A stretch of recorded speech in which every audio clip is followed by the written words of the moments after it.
What's this? I'm not even plugged in. Does your computer have to be plugged? Oh, for it to charge your phone, it does. It's okay. Just turn around. All right. All right. I can get that. All right.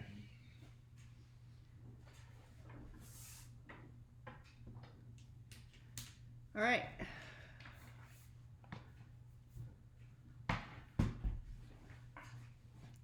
You ready? We're ready. Okay. Yeah, recording. And we're recording. All right. Oh, that's not bad. Where's your microphone? This one? Mm-hmm. You're too far over. You're too far You're over. too far over. You don't have to have it in the shot. Oh, that's good. There, well, they have the chairs movable. There you go. That looks good. How's that? All right. And 3, Are we 2, recording? 1. Yes. Let's see here. It's There. moving. It's moving. Hey, we're good to go. We are recording. All right. All right. There we go. Good afternoon. It's Saturday afternoon here at the Moshellas. It's kind of a quiet day. Yes, it is. We got some housework done. This is actually take 2 for this podcast because Yes. we realized after we were done, after half an hour, we didn't hit record on the camera. So we spent a whole half hour thinking we're recording, and we didn't. No recording at all. Fun. So today's podcast, we are Phil&Jill. We are Phil&Jill, and this is life after 30 years of marriage, not after the year 30 years old. Yes. No, I'm not 30. We're far from 30. Yeah. Anyway. One of us is closer to 60 than they are Hey, to 30. be nice. I didn't say which one. Today's episode is titled Sucky Season. Ooh, a sucky season. A sucky season. All right. Yeah, so Phil likes to keep things lighthearted and fun, and we certainly do want to showcase how much fun we do have together. If fun were a love language, it'd be great, but I guess there's only 5 love languages allowed, according to a book. Anyway, fun is a love language in our marriage, but we also want to be transparent in where we're at. We've been married almost 32 years. We've been together for almost 33. Right. And in January, we suddenly lost Phil's mom. Mm-hmm. And in July, we suddenly lost Phil's brother. So it's a sucky season. It's a really sucky season. Yes. And I don't think I have ever felt this much sadness in my life. Just sad. My phone just beeped. I did. And like Monday and Tuesday were just horrifically sad. I went to go talk to one of my teachers, started crying out of nowhere.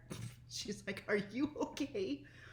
I lost it one day at work before the bell even rang. I think I cried 5 times because my computer wouldn't work right at work. Yeah. I don't know if you've cried at all. It doesn't matter. You can. I know. Okay.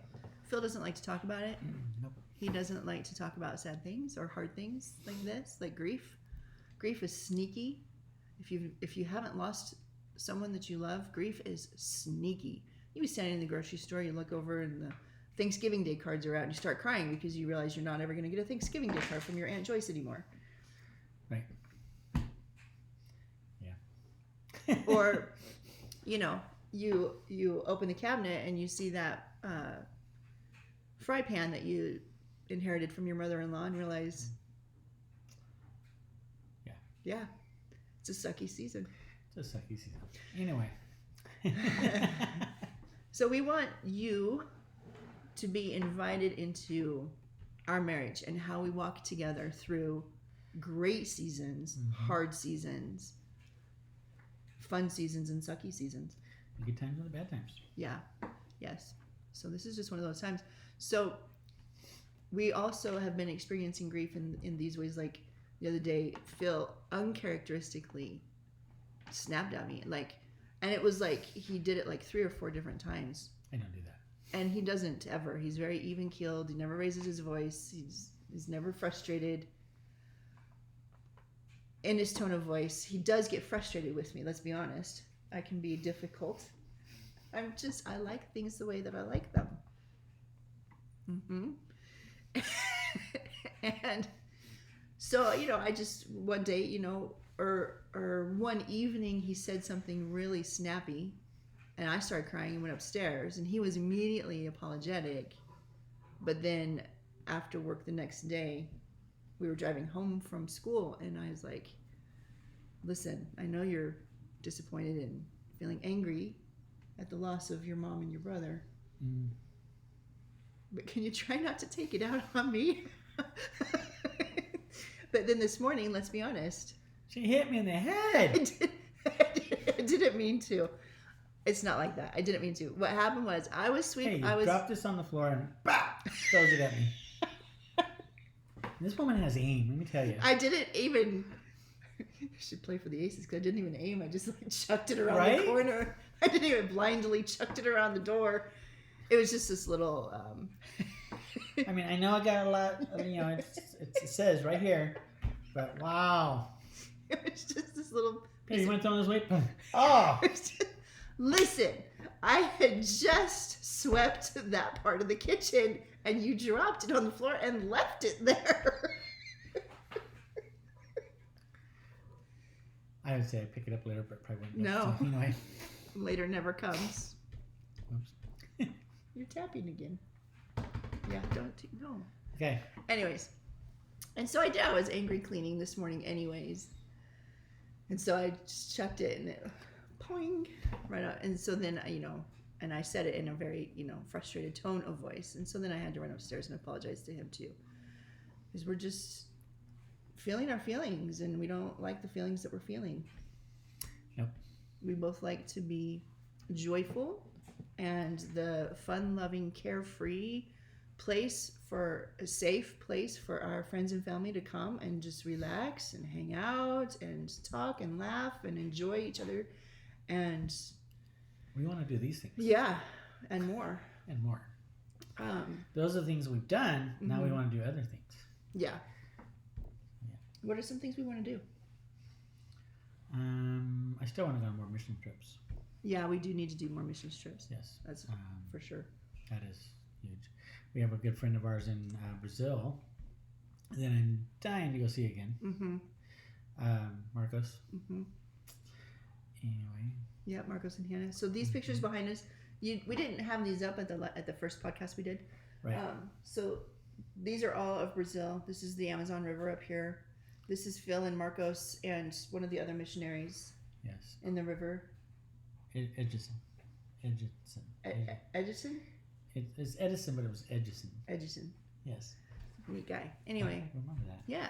And this is the boat that we live on when we're on the river. Because of Jesus. Yep. This is a freshwater spring. Beautiful. It was, yeah. That was fun because we swim out there. We're sitting on the log that was across the screen. And we're sitting in and the water is very refreshing because Brazil is very hot and humid. Yes. And then the guide that was with us is like, oh, we need to go because it's starting to get dark. And then as we're walking back along the trail to the village, to the houses, he's telling Marcos about his brother who had been hunting a few nights earlier and realized that he was being hunted by the Black Panther that lives in that area. And so they look back and what do they see? They see Phil's like 100 yards back with his camera, obliviously taking pictures I'm in the of Amazon everything. Rainforest. I'm going to take pictures. I'm like, up here. We never did see one. Not there. We didn't see a panther there. I don't think we ever saw a panther. Mm-mm. We saw jaguars. Not in the wild, but... But we did see a sloth hanging out of a tree one day. That was fun. Oh, and I was not quick enough. Nope, not quick enough with the camera. Anyway. I have to go back now to get the sloth. Yeah. So, okay. Yes. So, like I said, we'd love to have fun. And, yeah, we had a bad season. We're working through it, though. And that's the thing is that daily choosing each other. Oh, so that's what we wanted to talk about today was even in a sucky season, how do we stay married? How do we stay connected? Right. And we started touching on this at our first podcast of, just how do you stay married? There's a title. How do you stay married in a sucky season? How do you stay married in a sucky season? And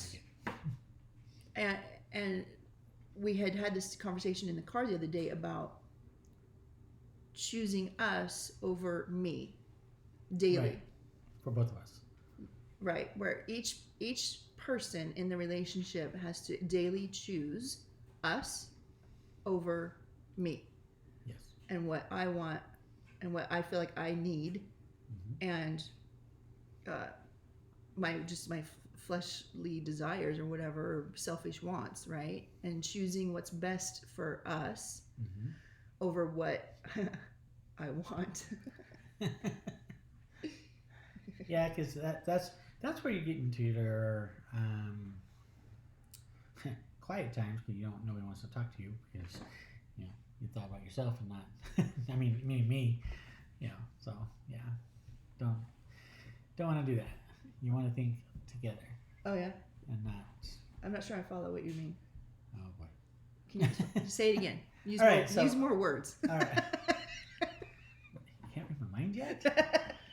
So I don't know what's the word. I'm kind of like a very selfish person. Yep. Do I need to say more? Anyway, but what has kept us married for almost 32 years now is the fact that I realize that. I mean, I know that I need to think of you as, we're one. We're not two separate people, really. I mean, we are, but we're not. Mm-hmm. And so it's important for me to go, wait a second, how does this affect you? Right. And it's not always easy, because, you guys want what guys want, and girls want what girls want, and sometimes they're not the same thing. I'll give you some examples. Uh-oh. So when we were first married, we decided that Phil would go to work and I would stay home with the two babies. And it was very challenging financially. Right. And that was clear back in the early 90s, when you could still get an apartment for $350 Because a you month. didn't have cell phones, so. Yeah. Yes. Still Back had in the landlines. 1900s. Huh? Back in the 1900s. Back in the 1900s. Landline, cable service, Yes. no internet. No. So, Was there even computers back then? well, yes, because Yeah. remember we had the tower computer in science in 7th grade Oh, back in the 80s. You did, yes. Yeah. We didn't. Anyways, we digress. So we were, young, married, 2 kids at home, and Phil would come home from work with a giant big gulp in his hand every day. And I'd be like, well, where's my big gulp? Well, I didn't think you wanted one. Yeah. And the fact is, she didn't want one. But it's the fact that I didn't think of her. Right. And just thought of it myself. In that moment. Because I was like, I work just as hard as you do. Sometimes harder. Anyway, there was a season where I wanted to go on a missions trip, and it really stretched us financially, and that was very hard. Mm-hmm. But I was determined to go. But it was hard. Which one was that? It was hard on you. That was Brazil, wasn't it? I want to say it was one of the Brazil ones. Okay. We've been to Brazil. I've been there 6 times. You've been there 7? Mm-hmm. Yeah. 8? I don't remember. Something like that. Anyway, so working through those difficult times when the other person is being selfish and being patient, but still having that conversation of, this is not what's best for us right now. Right. And coming to, amicable compromises works. What do you mean works? It just helps make everything work. Helps Right. everything. Yeah. So we've gone through that through the years. Oh yeah. Oh, lots of ups and downs. And that was kind of like it was one of those things you just keep doing over and over and over again. Get a little bit quicker in learning the lesson. Right. Hopefully. Yeah. Or making those big decisions on your own without discussion that affects both of us. Right. And I'm not saying you. I'm saying one of us will make a life decision on our own that affects both of us negatively. Right. That's hard. That's you just gotta like find your grit and just walk through those difficult seasons of of that selfish moment. So what does that look like? Walk them through it, and I mean, Being angry. Not talking to you for 3 days. we've had a few of those. Here's the thing. And see, this is the thing though. She can not talk to me for a few days, but I can't not talk to her for a few days. I know, he just loves me so much. She won't let me. That's not true. True. Anyway, here's the thing though. What I've learned is that sometimes my silence is more effective than if I were to, rant and rave and, speak frustrated and angrily to you, because I think that brings a deaf ear. But if I just shut down and don't speak, it saves me from saying hurtful, awful things to you. Oh, the silence. I think. Right. Saves you from hearing those hurtful, awful things and being bruised. Maybe that's what has kept us together is that we are thoughtful about what we're going to say and how that might affect us in the long term. Mm-hmm. Because let's face it, I mean, you can say some really harsh things, but that's going to affect you guys. It's going to affect the marriage long term. Right.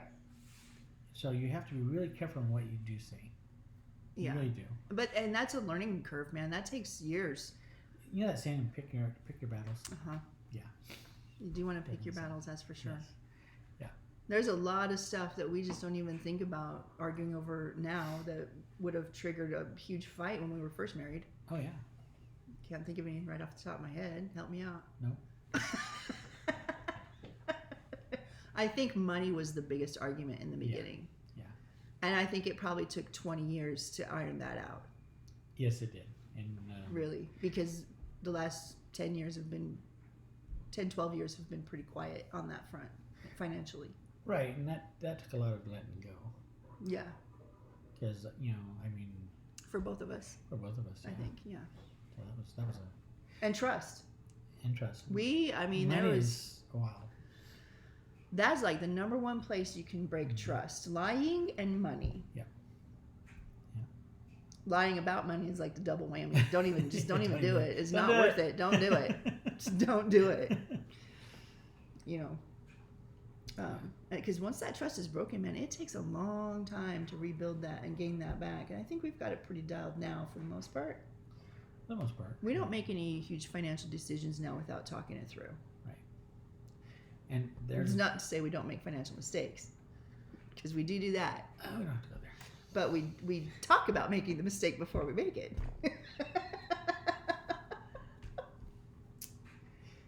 Yeah. That's another story. Anyway. So today we're talking about choosing us over me. Yes. So for you, babe, what's that look like? Choosing us over me. Mm-hmm. There's a lot of things I want to do. That as a married couple, it's kind of hard to do. Give me a for example. Now I'm curious. I don't even know now. Sure. I see. We do everything together. That's true. We do everything together. Literally everything we do together, which is great. And I don't regret that at all. Because it never used to be that way. We used to do nothing together. Right. Yeah. So how do we even get through those seasons where we did nothing together and we never saw each other? Right. We just about didn't. There were times. There were some really. We just about didn't get through those seasons. Right.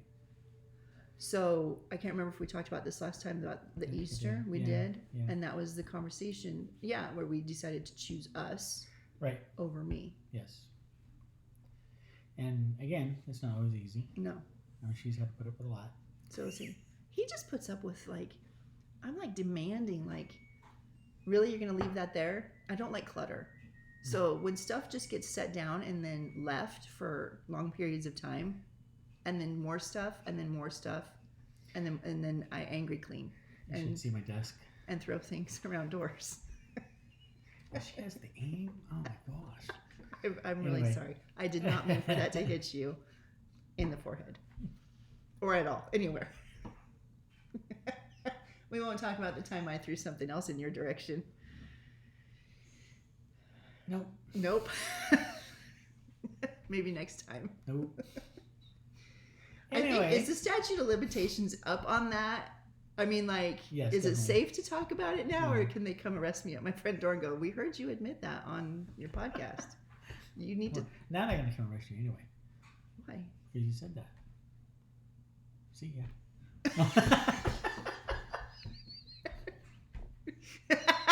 Will you come visit me in prison, babe? Maybe. Anyway, not gonna happen. Okay. Where are we at? We're what it looks like to choose us over me. Choose us over me. Mm-hmm. Can we give it an example of when we chose us over me? I mean, like what? I mean, I'm trying to think what a good example of that would be. Do you have one? I do. I just don't know if you want to talk about it. Not right now. Anyway. Don't need to. Okay. Anyway. Well, just know that for now, and we'll probably get into that more later. Here's one. Wait a second. Here's one. Okay, so 2 years ago, I had just started a new job. So this is kind of cool. This is a cool story. Okay. So we were planning to go to Costa Rica with some friends on a missions trip. And, I was just like, I am not seeing it for me. I am seeing it for you, but I need to stay home. I just don't know why I need to stay home. But every time I would pray, I would see Phil go, but I would not see me going. And I would just feel like I needed to stay home. So Phil goes on his missions trip, and then this position opens up at my work that I was very excited about applying for. And I went through the application process and hiring process at my school and was awarded that position. I was invited to take that position. I was so excited about it. Oh my gosh. Phil gets home from Costa Rica. I'm starting this new position. Phil comes home from Costa Rica and says to me, it's time for us to buy a house. And I said, you're crazy. The housing market in Las Vegas is skyrocketing now because of the pandemic.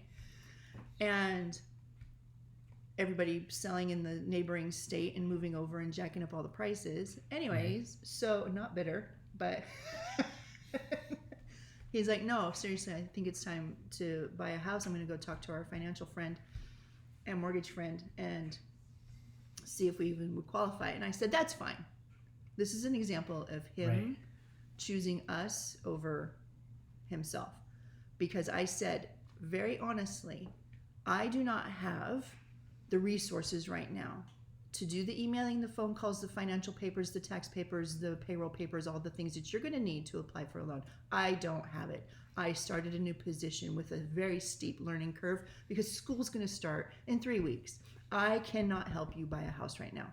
If you want to buy a house, I'm in agreement. You're doing all of the work. I did. And he's like, oh, great. Yep. Okay. And here we sit in our brand new townhouse. Or a year now.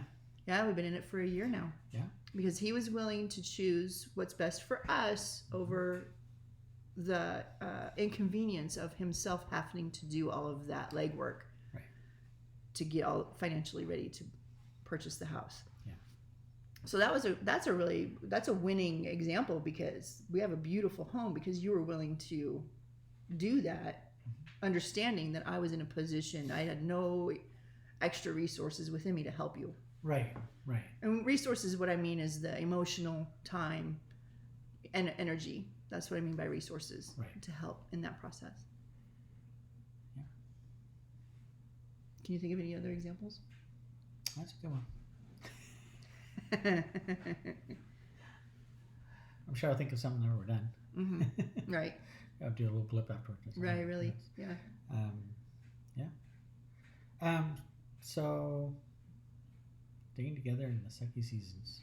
What was our title again? Yeah. No, how to stay married in sucky seasons. And I think, we nailed it just saying, excuse me, I don't mean to burp, but just saying, choosing us over me. Yes. So there you go. So choosing us over me in your marriage is tremendous. Mm-hmm. It's if you want to stay together, you gotta learn how to do that. Yep. It's not always easy either. Oh no, it's no, because we're selfish human beings. We want what we want. Whoa. Yes, I am. So, Thanks for listening. Thanks for hanging out with us today. life after 30. Life after 30, baby. 30 years of marriage. All right, let's go make some fajitas. All right.